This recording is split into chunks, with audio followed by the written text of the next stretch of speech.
Karena napas pendek itu gampang marah. Itu pentingnya olah napas, ya. Setelah itu kemudian langsung dipapatkan wiridan dari saya. Jangan usil, jangan komentar, maafkan, biarkan. Dah. Satu rit aja. Kalau masih kesel, jangan usil, jangan komentar, maafkan, biarkan. Wah, itu luar biasa. Dan yang mempraktekkan ini luar biasa. Hasilnya keren. Wiridan dari saya sederhana ya. Asli bahasa Indonesia. Bagaimana mengurangi protes? Menyadari bahwa ciptaan direncanakan dan diproses oleh pencipta. Oke? Sadari bahwa aku adalah ciptaan. Diciptakan oleh pencipta untuk diproses oleh sang pencipta. Tugasku adalah mengikuti proses sang pencipta. Karena ujungnya pasti bagus untukku. Pasti protesnya berkurang. Di samping tadi sudah hafal wiridannya. Yang kedua, memahami ilmu sangkan paraning dumadi. Ini namanya ilmu sangkan paran. Nah, ilmu sangkan paran itu ilmu leluhur kita di Nusantara. Dari mana saya asal, apa tugas saya di sini, dan kemana setelah ini saya pulang. Kalau kita sudah tahu dari mana saya asal, dari Allah. Apa tugas saya di sini? Untuk tujuan Allah. Dan kemana saya pulang? Kepada Allah. Jadi kalau ingin pulang kepada Allah, ikut proses Allah. Karena Allah semua sedang memproses kita supaya pulang sempurna kepada Allah. Tidak ada di luar proses itu. Ini udah pengetahuan tingkat tinggi ini. Saya bagikan. Saya bagikan. Gratis lagi. Luar biasa. Karena ilmu yang tinggi itu gratis. Karena tidak bisa diuangkan ilmu seperti ini. Ini ilmu yang sudah saya riset, saya amalkan dalam hidup saya. Dan sekarang saya bagikan. Dan ternyata luar biasa. Lalu yang ketiga, memahami bahwa hidup adalah serangkaian pelajaran untuk dijalani agar dapat dipahami. Jadi sekarang paham ya, hidup adalah serangkaian pelajaran. Untuk apa? Untuk dijalani agar dapat dipahami. Karena yang menjalani akan paham. Yang protes gak akan paham. Jadi kalau ada peristiwa yang sangat kita tidak suka terjadi dalam hidup, ya pesannya cuma satu, ya Allah, aku yakin di belakang peristiwa ini terjadi karena ada kehadiran-Mu. Tidak mungkin ada satu peristiwa yang terjadi tanpa kehadiran-Mu. La haula wala quwata illa billah. Kan sok maca eta. Palinter dari maca mah. Giliran ada situasi perlu itu temempan itulah haula. Karena kita membaca la haula tanpa kesadaran. Coba, kalau la haula tidak ada daya dan upaya kecuali Engkau ya Allah. Tidak ada satu peristiwa pun yang terjadi tanpa kehadiran. Pasti Engkau sedang mengajarkan sesuatu kepadaku. Ya Allah, ajarkan. Pesan apa yang hendak Engkau sampaikan kepadaku di balik peristiwa ini. Jangan protes. Ya Allah, kieu-kieu teuing. Jadi spiritual itu kelihatan dari cara kita berbahasa. Komunikasi dengan Allah itu tergambar menjadi suatu kebijaksanaan. Orang yang sudah tinggi kesadarannya tidak pernah mengatakan, ya Allah, cing atuh kieu-kieu teuing. Yang disampaikan pada Allah, ya Allah, aku tahu di belakang ini semua ada Engkau. Dan Engkau sedang memproses aku menjadi lebih baik ya Allah. Pesan apa yang hendak Kau sampaikan padaku lewat peristiwa ini? Ajarkan padaku. Kalau minta diajarkan itu, nanti intuisi kita hidup. Oh, ternyata pesannya adalah ini. Ngerti pasti. Makin tenang, makin damai. Lama-kelamaan kita sudah memasuki dualitas itu menjadi sangat biasa. Lalu kita menjadi tenang. Itu namanya sakinah. Sakinah itu sukun. Sukun itu mati. Kita sudah datar. Tidak fluktuatif. Kalau sudah sakinah, mawadah, gampang menerima semua kenyataan. Warohmah, kita bisa melihat semuanya adalah sukacita dan kebahagiaan.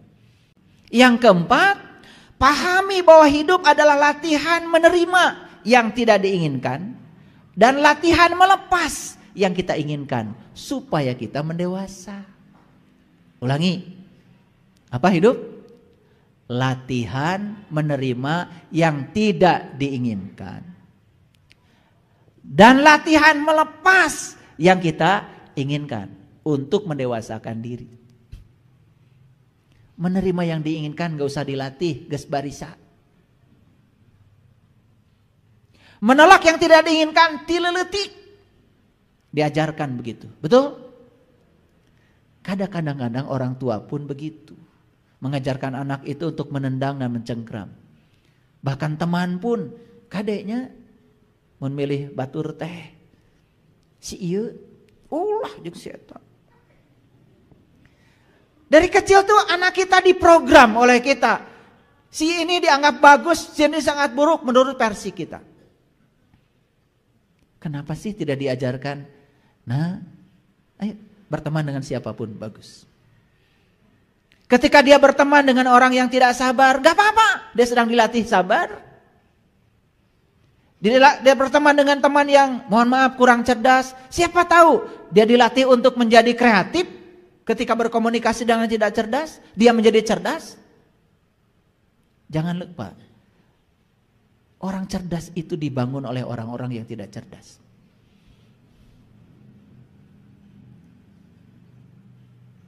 Jadi kalau kita sudah bisa menerima dualitas ini apa adanya, keren. Itu yang disebut dengan mendaki. Itu yang di Quran memerdekakan budak. Jadi memerdekakan budak selama ini kan kita tahunya aneh-aneh. Yang memperbudak kita itu dualitas, benar salah, baik buruk. Nah, merdekakan kita oleh itu, baru kita jadi orang merdeka. Itu yang disebut di Quran membebaskan dirimu dari perbudakan. Oh, budak itu, di zaman dulu ada orang yang diperbudak, itu dibebaskan. Geus eueuh nama. Yang memperbudak kita saat ini adalah dualitas.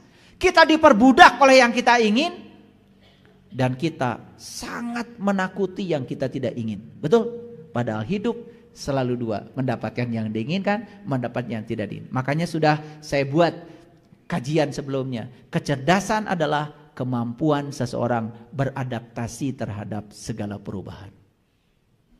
Sudah dengar itu? Oke. Paham ya? Jadi di samping tadi wiridanya sudah saya kasih, praktis. Jangan usil, jangan komentar, maafkan, biarkan, tarik napas yang dalam. Kemudian 4 ini saya kasih tahu. Ini untuk mengurangi protes. Nah, ketika protes sudah mulai berkurang, kita sudah mulai bisa menerima semua yang tidak kita inginkan, semua hal yang dianggap menakutkan, itu menjadi biasa. Perhatikan nanti hasilnya seperti apa. Kita akan memasuki keadaan yang jauh lebih berkah. Hidup menjadi sangat menakjubkan. Saya belum berani cerita kebahagiaan. Itu aja dulu lah. Itu dulu tahapnya. Baik, kita langsung ya.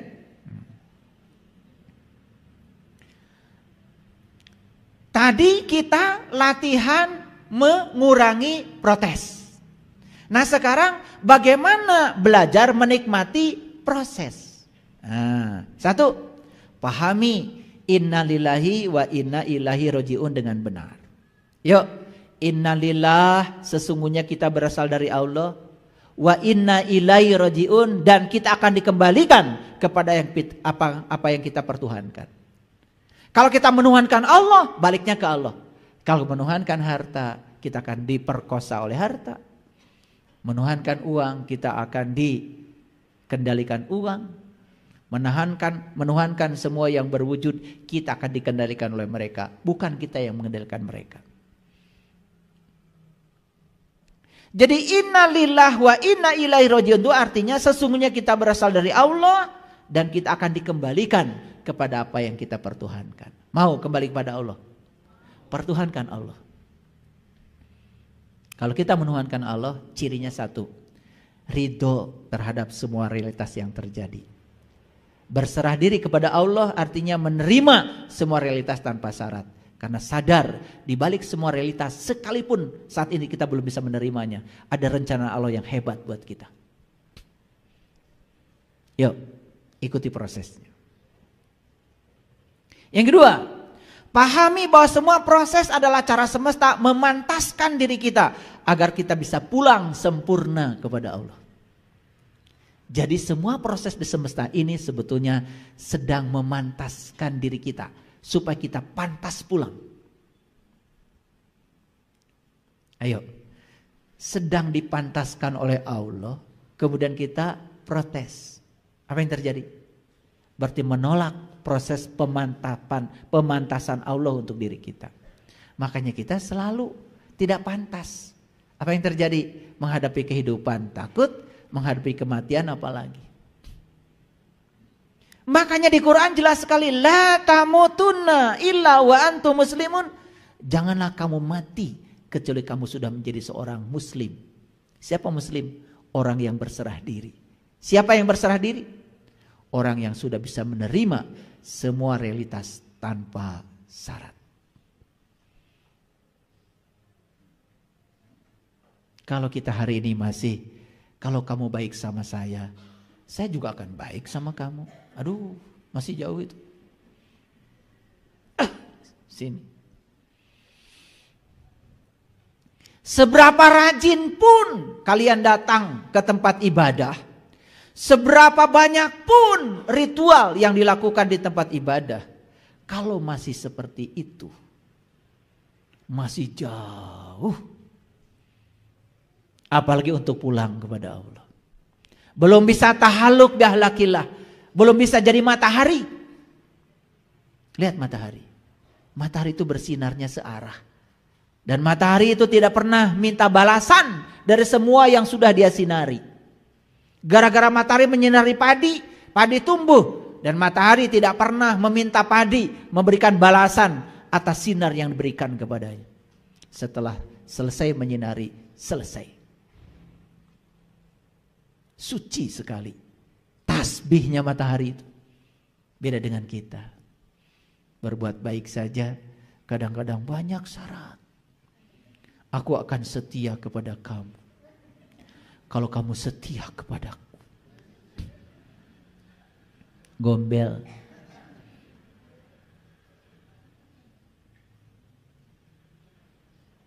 Begitu? Nah, saya kasih tahu, kalau hari ini kita masih begitu, saya akan baik kepada kamu kalau kamu baik kepada saya. Saya akan menyayangi kamu kalau kamu nurut sama saya. Mun payeng ke sore, mau bisa balik. Bumi saja tidak merindukan yang seperti itu.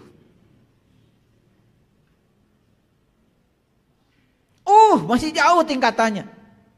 Walaupun ngaku dirinya muslim, cuma pengakuan dirinya. Maaf, muslim itu bagi saya bukan sekedar beragama Islam. Tetapi sudah Islam, sudah merasakan rasanya Islam, sudah berserah diri total kepada Allah. Sudah tidak protes lagi. Sudah bisa menikmati semua kenyataan hidup apa adanya. Sudah penuh sukacita.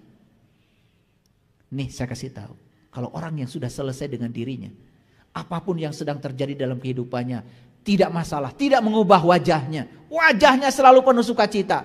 Tenang, damai. Kelihatan tuh bintit-bintit bekas nangis. Berarti aya masalah. Sudah bisa dibaca itu dalamannya. Udah bisa dibaca lah dalamannya. Betul nggak? Ngajar renul.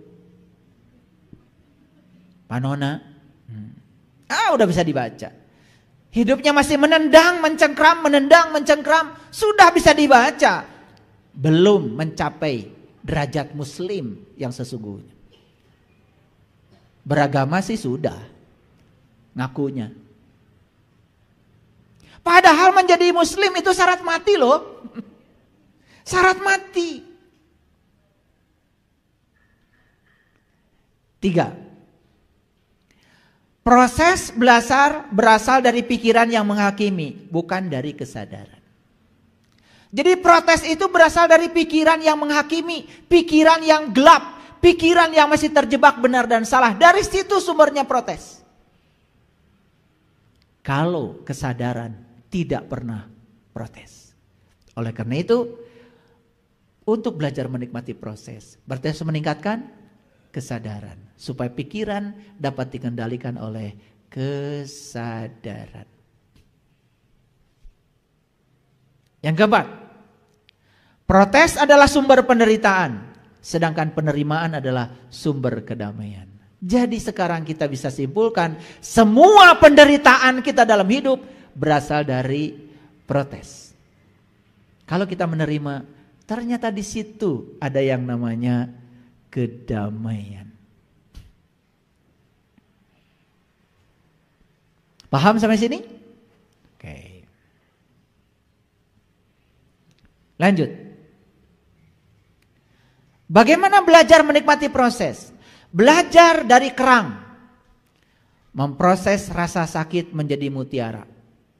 Kerang, untuk membangun mutiara itu ternyata dia mengubah pasir yang masuk ke dalam tubuhnya. Dibungkus, dibungkus, dibungkus, dibungkus. Menurut para ilmuwan biologi, itu mengalami rasa sakit yang luar biasa. Dan ternyata hasilnya adalah mutiara. Jadi sakit yang luar biasa itu harus percaya. Makin besar rasa sakit yang ditimbulkannya, berarti produk yang dihasilkan makin bermutu. Ini saya kasih tahu. Makin banyak ujian-ujian dalam hidup, makin banyak tekanan-tekanan dalam hidup, berarti makin banyak proses yang menyakiti kita. Sesungguhnya kita sedang dipersiapkan menjadi sesuatu yang bernilai dan berharga. Siap? Siap? Siap? Good. Baru keren. Buat apa sih ngaji banyak-banyak kalau tidak meningkat kesadaran? Ngaji itu gak usah banyak, prakteknya yang banyak. Ngaji dengan saya gak usah banyak-banyak, seminggu sekali aja. Tapi setiap seminggu sekali praktekkan dalam hidup. Wah, itu kalau dipraktekkan dahsyat, luar biasa. Belajar dari ulat, berproses menjadi kupu-kupu yang indah. Betul? Ingat, semua akan indah karena semua masa lalu telah berjasa mengantarkan kita menjadi kita yang hari ini. Potong saja satu episode di masa lalu, 1 jam saja, sesuatu yang menyakitkan di masa lalu, potong dari sejarah kita. Kita tidak akan menjadi kita yang hari ini. Sekarang, mari kita lihat, tidak ada masa lalu yang buruk. Bahkan sekarang kita harus berterima kasih pada semua masa lalu, karena ternyata semua masa lalu itulah yang telah mengantarkan kita menjadi kita yang hari ini. Baik dan buruk itu adalah penilaian pikiran. Semua dari semesta adalah cinta kasih. Semua baik-baik saja. Pada akhirnya semua proses dalam kehidupan ini akan mengantarkan manusia untuk berserah diri. Kenapa ya saya lambat berserah dirinya? Sudah tahu jawabannya? Kan pada akhirnya semua proses di kehidupan ini, tujuan akhir dari semua proses itu mengantarkan kita untuk berserah diri. Berarti mengantarkan kita menjadi seorang muslim. Supaya kita bisa mati. Supaya kita bisa kembali. Pertanyaan saya, kenapa proses untuk berserah diri itu pada diri kita lambat? Protes. Wah, kalian udah lulus semua. Udah pintar semuanya. Karena protes yang memperlambat itu. Makin banyak protes, makin lambat proses berserah dirinya.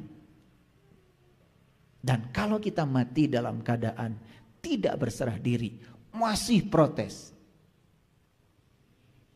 Itu yang digambarkan oleh para nabi, para rasul, mati yang menyakitkan. Jadi yang membuat sakit itu bukan keras lunaknya malaikat pencabut nyawa.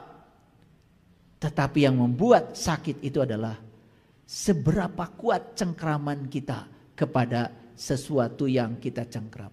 Jadi ibaratnya gini nih, kan ada lem tuh, ada lem kalau nempel di tangan, kemudian tangan saya nempel di meja ini, daripada lepas malah mejanya ikut, atau daripada lepas malah kulit saya ikut meja.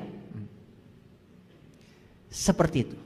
Jadi kita mau mati dalam keadaan seperti apa, kita sendiri yang merencanakannya dari sekarang. Gak usah doa, ya malaikat Ijrail, nanti kalau kamu mencabut nyawaku, tolong jangan kenceng-kenceng. Gak usah begitu. Ciptakan sekarang dari kita kehidupan yang penuh dengan kedamaian. Lampaui semua dualitas. Latih diri kita untuk menerima yang tidak kita ingin, dan melepaskan yang kita ingin. Sama baiknya. Terima orang baik kepada yang baik kepada kita, terima orang yang jahat kepada kita sama baiknya.